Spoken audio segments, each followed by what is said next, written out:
Ya, Assalamualaikum warahmatullahi wabarakatuh.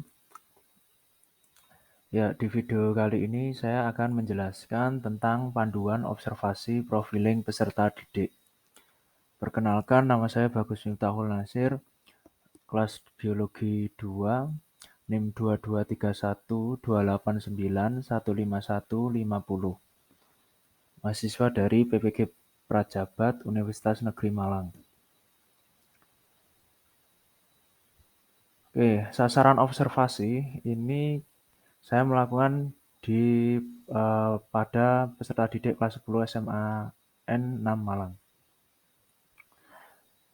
Lalu untuk panduan observasi yang saya lakukan itu ada 7 sebenarnya. Yang pertama perkembangan moral, yang kedua perkembangan kognitif, ketiga perkembangan fisik, keempat perkembangan sosial, kelima perkembangan emosi, keenam gaya belajar, dan ketujuh motivasi belajar.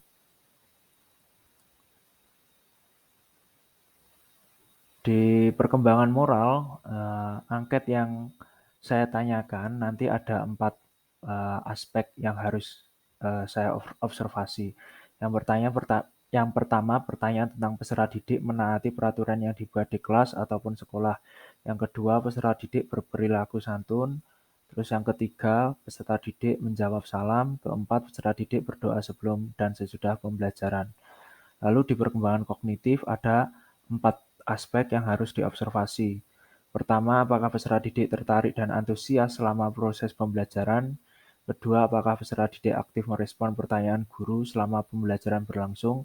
Ketiga, apakah peserta didik mampu memberikan umpan balik dari pertanyaan yang guru berikan secara logis? Keempat, apakah peserta didik mampu menjabarkan konsep yang diajarkan guru? Selanjutnya ada perkembangan fisik. Di perkembangan fisik juga ada 4 pertanyaan yang saya ajukan. Pertama yaitu, apakah Anda memiliki gangguan penglihatan? Kedua, apakah Anda memiliki riwayat penyakit tertentu? Ketiga, berapa tinggi badan Anda? Keempat, berapa berat badan Anda? Selanjutnya di perkembangan sosial, aspek yang harus diobservasi ada 3 pertanyaan. Yang pertama, bagaimana respon Anda ketika melihat teman yang sedang membutuhkan bantuan? Kedua, bagaimana respon Anda ketika ada perbedaan pendapat ketika berdiskusi? Ketiga, bagaimana perasaan Anda ketika berada pada lingkungan baru yang belum Anda kenal? Di perkembangan emosi ini ada 8 aspek yang harus diobservasi. Yang pertama, pertanyaan tentang saya tahu kapan saya sedih dan kapan saya merasa gembira. Kedua, saya tidak bisa membuat keputusan sendiri tanpa bantuan orang lain. Ketiga, saya mampu mengungkapkan perasaan yang sedang saya rasakan kepada orang lain. Keempat, saya tahu penyebab kemarahan saya. Kelima, saya tidak tahu perasaan apa yang sedang saya rasakan. Keenam, saya tidak tahu bagaimana mengungkapkan kemarahan saya. Ketujuh, saya mampu bertindak sesuai keinginan saya tanpa harus diarahkan oleh orang lain. Kedelapan, saya tidak mau tahu respon orang lain tentang perilaku yang telah saya lakukan. Lanjut di motivasi belajar. Nah, di motivasi belajar ini nanti eh, saya menggunakan eh, 10 pertanyaan. Yang pertama terkait dengan instrumen motivasi, saya tetap mengerjakan PR atau tugas biologi yang diberikan guru oleh orang lain yang lebih mampu. Terus di instrumen angket motivasi belajar siswa, eh, petunjuk pengisian menggunakan skala Likert. Baca pertanyaan di bawah ini dengan teliti. Pilihlah jawaban yang paling sesuai dengan kondisi Anda. Jumlah pertanyaan ada 10 butir.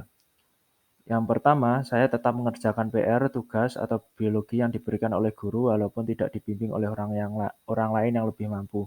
Kedua, apakah semangat untuk belajar biologi mempengaruhi keberhasilanmu dalam pelajaran biologi? Ketiga, apakah kamu akan berusaha mendapatkan nilai biologi yang setinggi-tingginya di antara teman-teman satu kelas? Keempat, apakah kamu mentargetkan nilai tes atau ulangan biologi yang lebih baik jika dibandingkan nilai tes sebelumnya? Kelima, jika kamu menjumpai soal biologi yang sulit untuk dikerjakan, apakah kamu berusaha mencari jawaban di buku biologi lain? Keenam, jika ada beberapa kali hasil tes biologi yang kamu peroleh ternyata kurang baik, apakah kamu tetap bersemangat dalam belajar? Ketujuh, apakah kamu berusaha sebaik-baiknya dalam menghadapi tes atau ulangan biologi agar mendapatkan nilai yang baik? Kedelapan, dalam mengerjakan tugas biologi, apakah kamu berusaha sebaik-baiknya menyelesaikan dengan tepat waktu? Kesembilan, apakah kamu berusaha untuk mempersiapkan materi pelajaran dengan baik pada pelajaran biologi di sekolah? Kesepuluh, bila kamu tidak puas dengan penjelasan guru biologimu, apakah kamu akan mencari keterangan yang lain di luar jam pelajaran? Dan di penilaiannya nanti ada 5. Pertama, SL itu selalu dengan nilai skor 5, SR itu sering dengan nilai skor 4, KK itu kadang-kadang dengan nilai skor 3, JR itu jarang dengan nilai skor 2, TP tidak pernah dengan nilai skor 1. Nah, skornya itu ada 2 sebenarnya, skor positif sama skor negatif. Skor positif dari selalu sampai tidak pernah dimulai dari 5, 4, 3, 2, 1. Sedangkan yang skor negatif itu kebalikannya. Skor negatif itu untuk apa sih? Untuk pernyataan atau pertanyaan yang ada makna negatifnya atau ada unsur kata tidak. Nah, itu masuk di skor negatif. Kalau skor positif itu ya pernyataan positif dan pertanyaan positif juga. Itu yang tidak ada kata-kata tidak itu. Terus yang tabel 2,5 skala motivasi belajar. Presentasi motivasi belajar itu ada 8 tingkatan.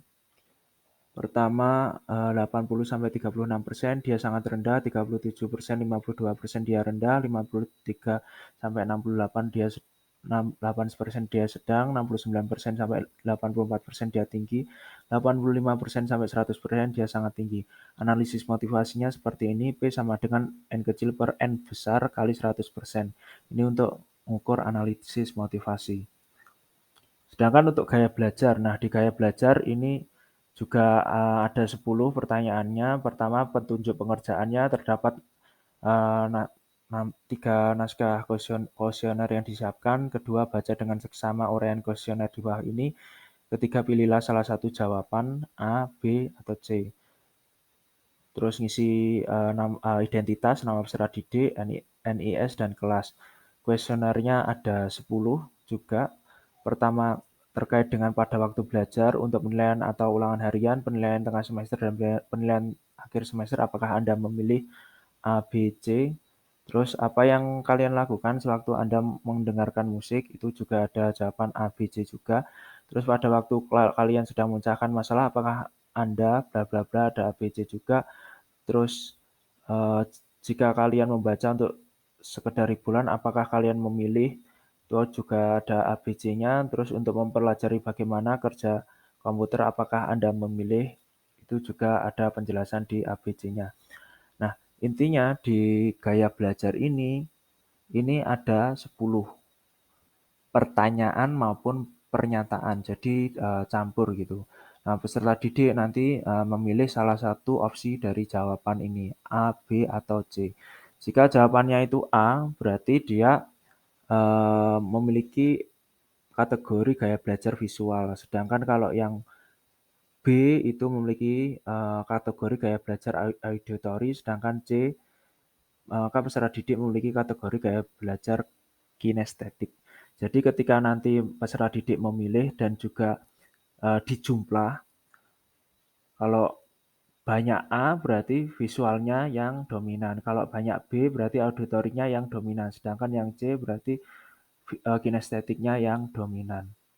Jadi seperti itu. Jadi gaya belajarnya ditentukan oleh pilihan jawaban yang sudah dipilih oleh masing-masing peserta didik itu sendiri. Oke, mungkin itu aja. Sekian, terima kasih telah menonton video saya. Wassalamualaikum warahmatullahi wabarakatuh.